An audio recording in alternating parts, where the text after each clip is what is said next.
into power and staying in power.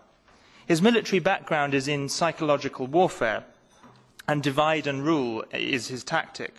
And he has used this to great effect, both with his rivals within the regime, his opponents in the country, and with the international community. Under Than Shwe's rule, Burma has been ranked in every major survey as one of the poorest, most corrupt, and most repressive countries in the world.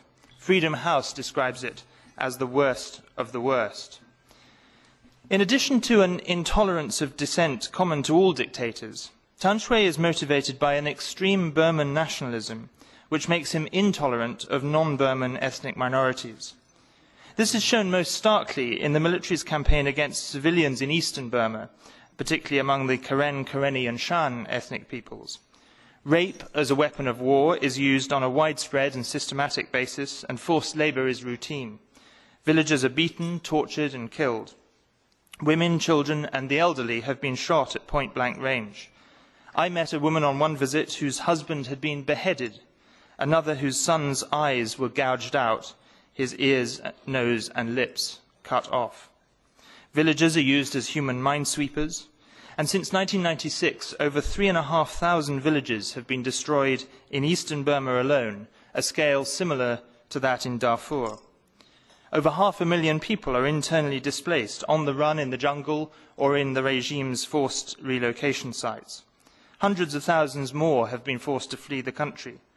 And when the military attacks villages, it often leaves landmines at the entrance to the village to deter people from returning. This is what is happening in eastern Burma under Than Shwe's rule. And as major respected human rights organizations and leading international jurists have now concluded, these amount to war crimes and crimes against humanity. The UN Special Rapporteur for Human Rights in Burma himself has now made this conclusion. In western and northern Burma, Than Shwe's regime also continues to perpetrate gross human rights violations against ethnic peoples. I met last year a young Kachin woman close to the China-Burma border who had been brutally raped and strangled by 2 soldiers. They tried to kill her, but she survived.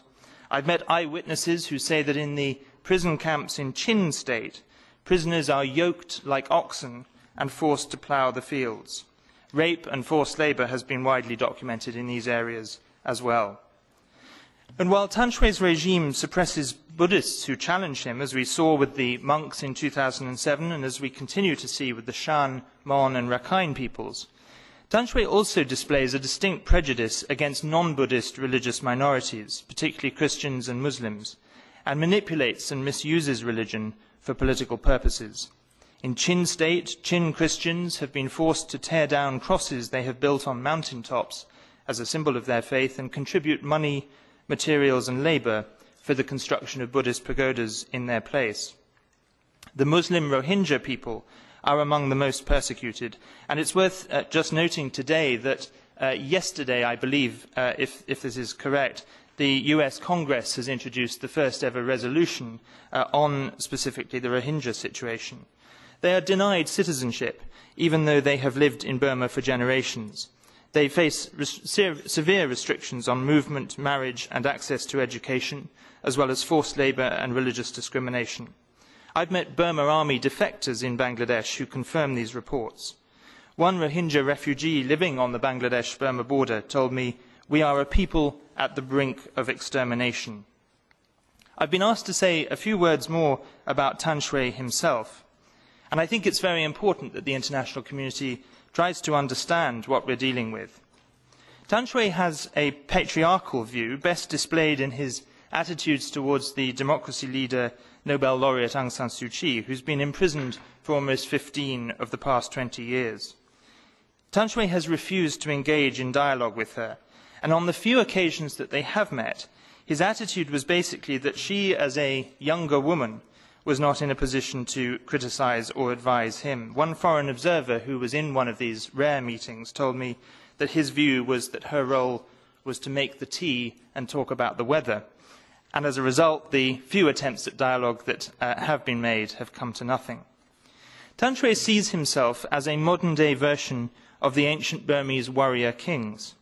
And this is demonstrated particularly in his decision to build a new capital, Naypyidaw, which I have visited, And Naypyidaw actually means the seat of kings. And the ancient Burmese kings had a tradition of building new capitals as part of their legacy. All of this means that Than Shwe is not a man who will voluntarily give up power, nor is he a man who can be reasoned with. As a soldier, he only understands one language, the language of force. The respected Burma expert Bertel Lintner says on the back cover of my book, "It is futile to expect that any kind of engagement with his regime will lead to meaningful change and even modest democratization. Than Shwe is a tyrant, and tyrants don't negotiate their own demise." That said, contrary to the view of some analysts, Than Shwe and the other generals do care about international opinion and are not oblivious to pressure. The failure of international policy so far is that pressure has been half-hearted, untargeted and not properly implemented, and engagement has been low-level and soft.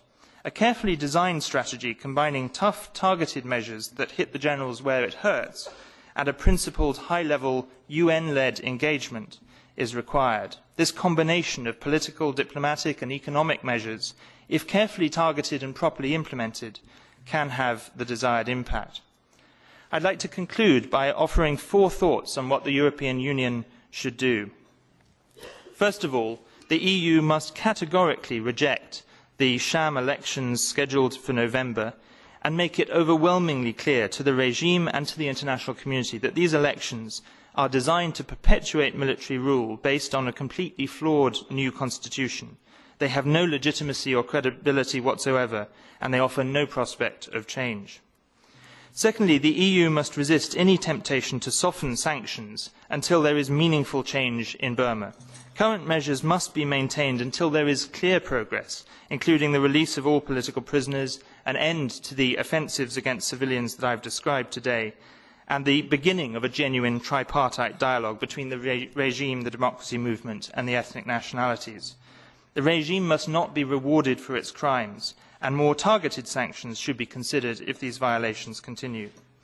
Thirdly, the EU must proactively work to urge the UN to revive a high-level dialogue process, leading to the establishment of tripartite dialogue and national reconciliation. And my final recommendation, and it is the one that I hope will compel the most immediate action, is that the EU must take action to support calls to end the crimes against humanity and war crimes committed by Than Shwe's regime.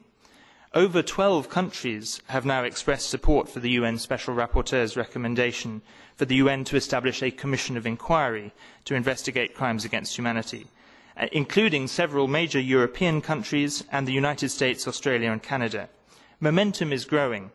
The European Parliament itself called for a commission of inquiry earlier this year, and it is now time for the EU to follow this Parliament's request and add its voice to the growing calls to end impunity in Burma.